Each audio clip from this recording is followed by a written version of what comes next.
글을 쓰거나 말을 한다는 것은 어떤 때는 위험천만일 수도 있고 전시나 억압당한 속국일 경우에는 말 한마디에 죽을 수도 있다는 생각을 합니다. 말은 사람의 생명을 쥐락펴락합니다. 사실 누가 뭐라든 세월호 때도 하고 싶은 말이 있었지만 좋은 말이든 시국을 향하던 말이든 자식들을 잃은 부모 앞에서 입가에 맴도는 말을 차마 뱉지 못하고 이제는 이런저런 상황을 거쳐서 여기까지 왔고 일어나서는 안 될 세월호 사건과 메르스 전국은 결국 나라의 큰 악재로서 깊은 상처와 경제의 뒷발목을 잡혔습니다.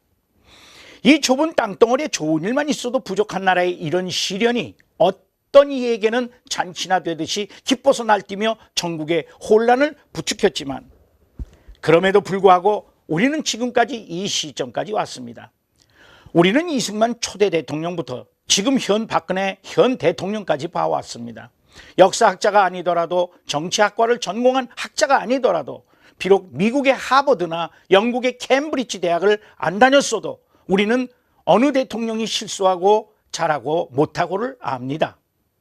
이승만 초대 대통령의 동상을 끌고 다니며 4.19 이후 나라가 나라 같지 않을 때 보다 못해 이대로는 안 된다는 판단으로 군부가 장악할 때에 그 광주에서 소용돌이 치던 광주의 피비린내를 만든 사람, 민주화를 앞당기겠다고 외쳤던 문민정부의 그런 사람들, 물부족 국가에서 나라의 미래를 보고 시작한 4대강 사업을 물 말아 먹었다고 하고 여자 대통령이 독재한다고 야당의 자유분방한 공격을 보고 있는 이 시점까지 우리는 다 보아왔고 힘없이 대통령을 내주던 윤보선 대통령이나 독재자라고 이승만 대통령을 엎은 박정희 대통령이나 그 많은 대통령이 갈리는 동안에 대통령의 실수와 오점을 시국마다 변했던 특징을 다 봐왔습니다.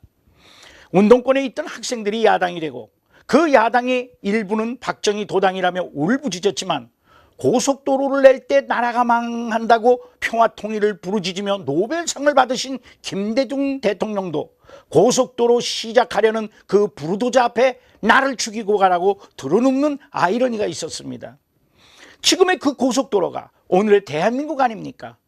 그때 그만두어 두었더라면 오늘날 12 안팎의 한국은 죽었을 것입니다.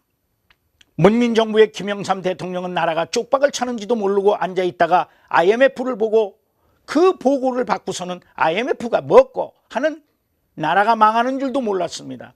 역대의 대통령 친인척이 안 해먹은 대통령이 없고 대통령이라고 100% 완벽했던 대통령도 없습니다.